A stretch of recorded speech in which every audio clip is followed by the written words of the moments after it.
Welcome. इस lecture में देखते हैं कि जी स्पीच रिकॉग्नाइजेशन के अलावा आर्टिफिशियल इंटेलिजेंस और मशीन लर्निंग और क्या-क्या करती हैं, उनके क्या-क्या नए काम हैं, हैरतअंगेज़ काम हैं। जिनमें से एक चीज़ है कि वो प्रोडक्ट की सिफ़ारिशें करती हैं, आपको रिकमेंडेशंस देती हैं।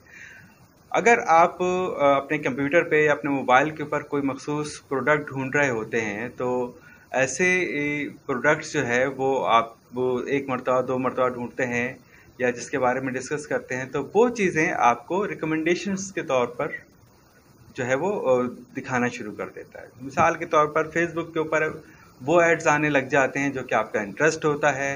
और जो है लिंक्डइन है, लिंक्डइन के ऊपर भी आपको वो सजेशंस आने लग जाती हैं जिसका इंटरेस्ट आपने ज़ाहिर किया होता है किसी वेब सर्वर के साथ या किसी गूगल के साथ या किसी भी सर्च में वो जो भी टेक्स्ट आपने जिस तरीके का इस्तेमाल किया होता है, तो उसकी रिकमेंडेशंस आपको देना शुरू कर देता है। गूगल हो गया, फ़ेसबुक हो गया, लिंक्डइन हो गया।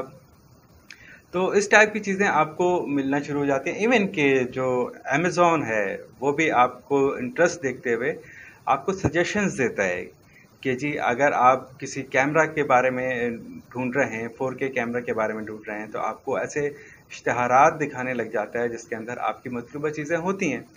और ऐसे चीज़ें जो है वो आपको सिर्फ़ अमेज़न ही नहीं दिखाता, आपको गूगल प्लस और इस टाइप की जो जितनी सर्च इंजन्स होते हैं या ऐसे वेबसाइट्स जो अपने साथ डिजिटल असिस्टेंट रखते हैं या सर्च इंजन्स ऑप्टिमाइज़ेशन रखते हैं, तो आपका इंटरेस्ट देखते हुए आपको वो चीज़ें रिकमेंड करना शुरू कर देते हैं ताकि आपका प्रॉब्लम जल्द से जल्द हल हो सके।